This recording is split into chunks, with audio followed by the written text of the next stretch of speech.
Mag-uumpisa na nga ngayong linggo ang PBA Governors Cup at ibabandera na nga ng tropang Giga ang kanilang resident import na si Rondy Hollis Jefferson. Opo, hindi na nga po si Darius Days ang magiging import ng tropang Giga, which is ito po talaga yung original import ng tropang Giga. Sa official lineup nga po ng tropang Giga ay si Rondy Hollis Jefferson na po ang kanilang magiging import.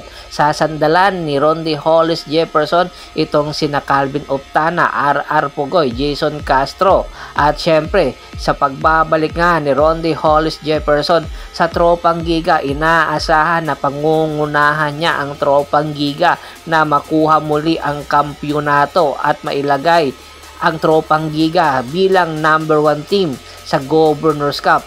Alam natin na ang kakayahan nitong si Rondy Hollis Jefferson ay napakataas at napakataas din ang expectation ng tropang Giga sa kanya, kaya naangman pinalitan agad-agad si Darius Days hindi pa man nag-uumpisa ang PBA Governors Cup. Asahan nyo na mas umaatikabong Governors Cup ang makakatapat na mga import ni Rondy Hollis Jefferson dahil mga bigatin nga ang mga import na kanyang posibleng makatapat, especially itong si Justin Brownlee. Ayon nga mismo kay Rondy, gusto niya muli makabalik sa NBA, kaya naman porsigido na nga siyang magpakitang gilas.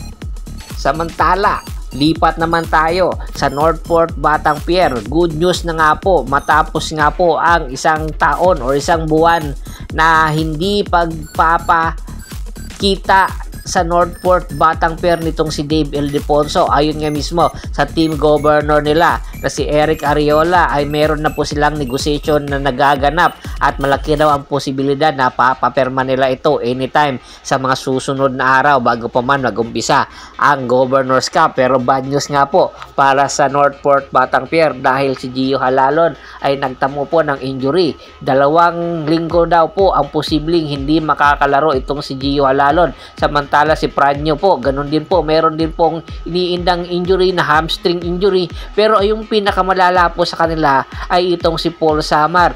Hindi na nga po makakapaglaro ngayong Governors Cup or sa mga susunod na konferensya si Paul Samar dahil nga nagtamo siya ng injury sa laban nila sa tune-up game ng Meralco Bolts na kung saan nagkaroon nga siya ng ACL injury. Kaya asahan po natin na kinakailangan ni Coach Bonitan ng veteranong point guard ay maghahanap talaga ito sa mga free agent na player na available ngayon sa market. At ang Terra Firma Jeep, kung gaano ka bad news para sa Northport, Batanguer ang kanilang mga guard, bad news naman po sa Terra Firma Jeep dahil ang kanilang import hindi pa man nag-uumpisa ay nagtamo din po ng injury sa kanilang tune-up game. Kaya naman inaasahan sa mga susunod na araw ay malaking posibilidad na makakahanap na agad-agad ng import ang Terra Firma Jeep dahil mag-uumpisa na nga ang Governors Cup at hindi po pwedeng wala silang import dahil magkakaroon sila